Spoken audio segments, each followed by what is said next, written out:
Esse vídeo ele vai tratar do método de dosagem experimental IPT-PUSP, também chamado agora de método do IBRACON, porque ele foi publicado nesse livro, que é o livro chamado Concreto, Ciência e Tecnologia, cujo editor é o professor Isaiah.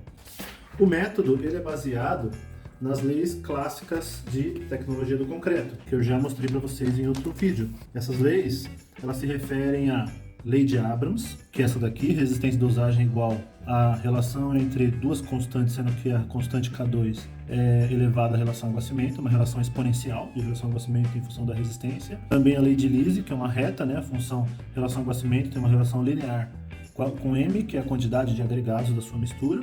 E a lei do professor Simão, que relaciona o consumo de cimento com a quantidade de agregados. O primeiro passo do método dosagem ela é a determinação experimental de outro conceito que eu já apresentei para vocês, que é o conceito de Molinari, que diz que isso aqui é o teor ótimo de argamassa seca, isso aqui é o abatimento. Então, o conceito de Molinari diz que o abatimento vai aumentando conforme aumenta o teor de argamassa seca até um ponto ótimo. Esse ponto ótimo a gente chama de alfa ótimo. Então, o primeiro passo do método é determinar experimentalmente esse alfa ótimo. Como é que a gente vai fazer isso? Para a determinação do teor ótimo de argamassa seca, o princípio eu já expliquei para vocês, que é aquele teor que garante a continuidade da fase ligante. Também considerando um concreto mais econômico possível, que é aquele com menor consumo de água possível. Então, o teor de argamassa seca é a quantidade da fase argamassa, que é a massa de cimento mais argamassa, dividido por todos os materiais secos do concreto. Se você tiver um alfa, um teor de argamassa menor do que o ótimo, a condição de continuidade não é atendida. Então, não há argamassa suficiente para preencher todos os espaços vazios entre a brita. Já se você tiver um teor de argamassa maior do que o ótimo, você pode fazer, o seu concreto vai funcionar. Só que não é aquela proporção que tem máximo empacotamento, então ela vai ter maior consumo, maior demanda de água, porque ela vai ter muito material fino. Então, o procedimento experimental ele está representado aqui, nessa sequência A, B, C e D. Então, primeira coisa, você vai adotar um traço padrão, um traço base, né, que na publicação que eu mostrei para vocês é um traço 1:4 entre cimento e agregados. Então, um concreto com traço 1:4 é aquele que vai ter uma parte de cimento e o somatório de areia mais brita tem que ser 4. A norma pede, o método pede para que você vá subindo de 2 em 2%. Então aqui você faz o 37%, vai subindo de 2 em 2 até chegar na mistura de 60%. Vamos fazer para 60% de teor de argamassa. Você vai fazer isso na sua mesma betonada. Então perceba, o que você está fazendo aqui é sempre adicionar argamassa, que são essas duas fases. Tá? Então a quantidade de brita não vai mudar. Você vai sempre ter a mesma quantidade de brita na sua mistura e só vai acrescentando cimento mais areia. Tá? Então como ficaria essa conta aqui, considerando 60% de teor de argamassa? Aqui eu tenho minha quantidade de brita, que é 180 kg. Aqui eu vou ter a minha quantidade de cimento mais areia, que eu não sei ainda. Mas eu sei que esse cimento mais areia equivale a 60% do total da minha mistura. E eu sei também, em consequência disso, que a parte agregado equivale a 40% do total da minha mistura. Tá? Então você consegue determinar a quantidade dos outros materiais, que é 180 vezes 60 dividido por 40. Você vai ter 270 kg de cimento mais areia. Agora, como é que eu vou dividir cimento e areia? Lembre que o seu traço base é um traço 1:4. Então, o seu total é 270 mais 180. 450 é sua massa total.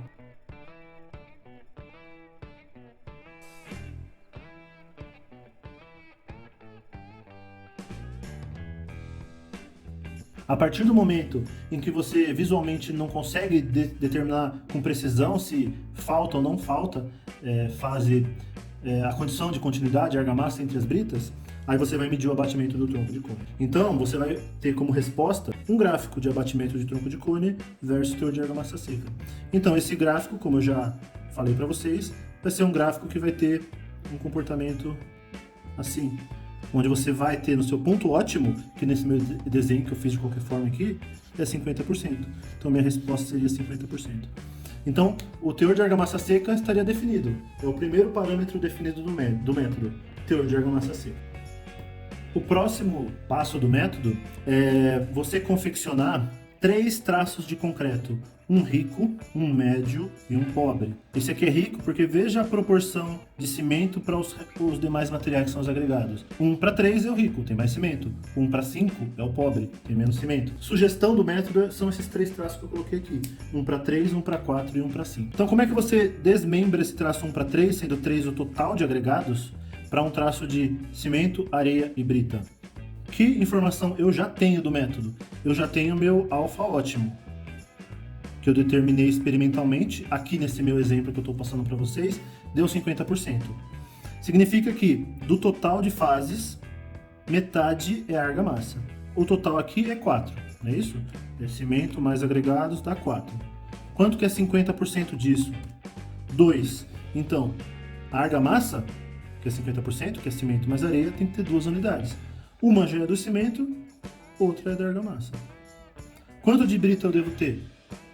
Se o total de brita é 3, né? Se o total de agregados é 3, eu já tenho 1 que é uma parte de areia, sobra 2 partes para brita. Mesma coisa aqui para o traço 1:4. O traço é unitário, sempre começa com 1. O total de partes é 5, que é 1 mais 4, né? Um traço 1:4. 50% disso é 2,5. Então, a parte cimento mais areia tem que somar 2,5. 1 já está aqui no cimento, então sobra 1,5 parte para areia. A parte M, que são os agregados, é 4, o total. Então você já tem 1,5 para areia, quanto sobra para brita? 4 menos 1,5. Sobra 2,5 para brita. Então você já tem também o seu traço desmembrado aqui. Então você tem esses 3 traços e você vai fazer esse traço experimentalmente. Você vai rodar isso no laboratório. E você vai ter a meta de atingir um abatimento que não seja nem muito seco nem muito fluido. Tá? A sugestão, no livro, se eu não me engano, o método está apontando como 90 milímetros como meta. Então você vai fazer o traço 1:3, 1:4, 1:5. Então você pode começar fazendo o traço 1:4 com 90 milímetros de meta. Então, o que você vai fazer agora é colocar água e colocando relação ao abatimento, até atingir esse abatimento de 90 milímetros, experimentalmente, empiricamente. Atingiu, você vai fazer traço A e traço B para que eles tenham o mesmo abatimento, que é esse ponto B que está escrito aqui no procedimento. Consequentemente, a relação ao abatimento ela vai variar. Como que você mantém o abatimento aqui 90 e o abatimento aqui 90? Você mantém através do H, que é a relação água-material sólidos. O H, ele é a relação entre relação ao abatimento e 1 mais a quantidade de agregados. Então você vai calcular o H desse traço. Uma vez calculado o H desse traço, ele vai ser igual para os 3 traços. Dessa forma, o abatimento vai ser parecido. Sabe, vai dar 95, vai dar... Sabe, ele vai dar dentro de uma margem de erro aceitável, que você vai dizer que é o abatimento nesse conjunto de 3 traços, é o conjunto de traços que equivalem ao seu abatimento de 90 milímetros. Quando você fizer isso, você vai ter uma relação água-cimento que você encontrou empiricamente. Se a consistência for parecida, como você já aprendeu a lei de Lise, que diz que a relação água-cimento tem relação direta com o M, então se você tem um M maior aqui no traço C que é mais pobre, é bem possível que a sua relação água-cimento seja maior. Se você tem um M menor aqui no traço rico, é bem possível que a relação água-cimento seja menor.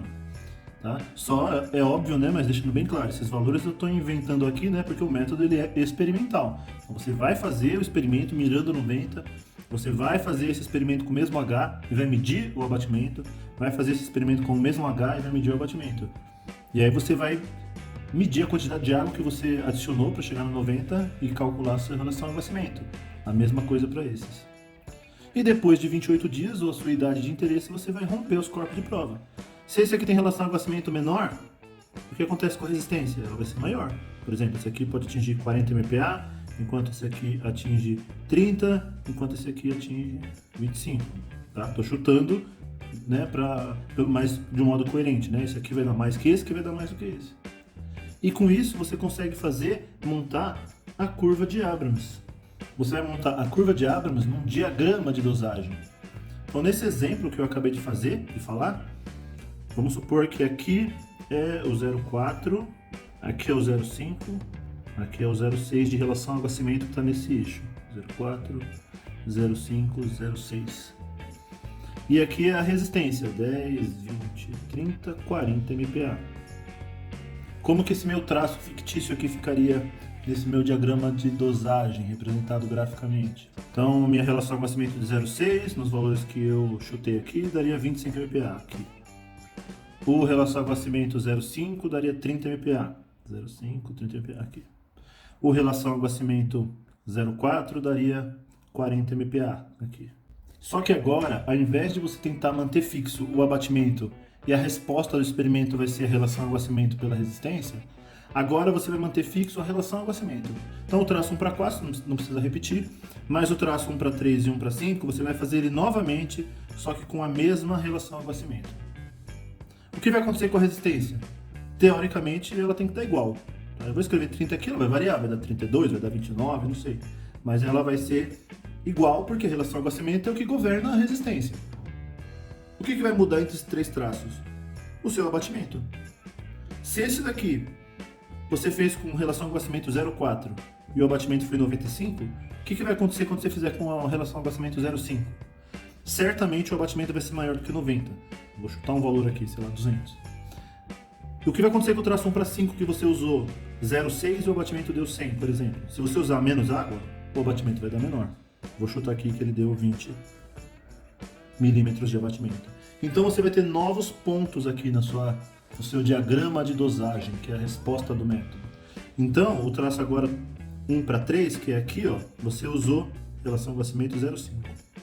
O traço 1 para 5, você também usou relação ao aquecimento 0,5. Essas três curvas aqui, elas têm esse comportamento, elas são quase paralelas. Na verdade, elas vão convergindo um pouco, mas para efeito do método, a gente considera que elas são paralelas. Então imagina, esse traço 1 para 3, agora ele deu um abatimento muito alto, que no meu exemplo aqui nos valores que eu chutei, 200 milímetros. O traço 1 para 5, agora deu um abatimento muito baixo. Esses valores que eu chutei, 20 milímetros. Então veja, seu diagrama de dosagem já funciona para vários concretos. Um concreto com abatimento 90, um concreto com abatimento 20, um concreto mais fluido com abatimento 200. E se você, mas eu quero um concreto que tenha abatimento entre 20 e 90. Você divide aqui a distância entre as retas. 20, 30, 40, 50, 60, 70, 80. Divide igual. E aí você vai ter infinitas retas. Então você consegue fazer concretos com diferentes resistências e com diferentes consistências, diferentes abatimentos de tronco de cone. Com esse diagrama de dosagem montado, pronto, com seus materiais da sua obra, você consegue calcular a partir daqui qualquer traço que você precise na sua obra. Vamos supor que você vai fazer uma calçada na sua obra que o seu FCJ é 25 MPa. Você vai vir aqui no seu diagrama de dosagem, aí você vai ver, deu 25. Bom, em relação ao aquecimento desse meu traço vai ser 60. O abatimento desse concreto ele é bastante fluido, ele é 200 milímetros. Então ele vai ter um M de 4. Lembrando que o meu alfa foi a primeira coisa que eu determinei, teor de argamassa ótimo, de argamassa seca, é 50%. Então como é que vai ficar o meu traço nesse exemplo que eu acabei de determinar aqui a partir do diagrama de dosagem? A partir do meu diagrama gerado, com a meta de um concreto de FCJ 25, determinei a relação ao aquecimento graficamente. Vim aqui na curva de Abrams, rebati aqui embaixo.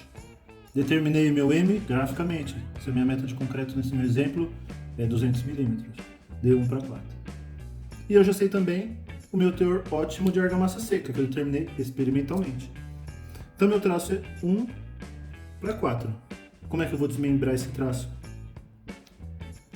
50% desse total é argamassa. Então aqui dá quanto? Aqui dá 5, 50% de 5 é 2,5. Então, a parte de argamassa seca, que são essas duas fases, tem que ter 2,5 unidades. Uma está aqui, 1,5 está aqui.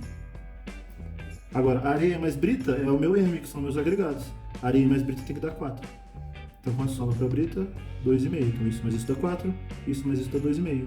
Meu traço, pelo meu método experimental, com esses valores que eu coloquei aqui, hipotéticos, deu 1 para 1,5 para 2,5. É assim que você determina o seu traço de concreto, a sua proporção em massa, através do método experimental. Sem esquecer da relação com o cimento, né? Que no meu exemplo deu 0,6.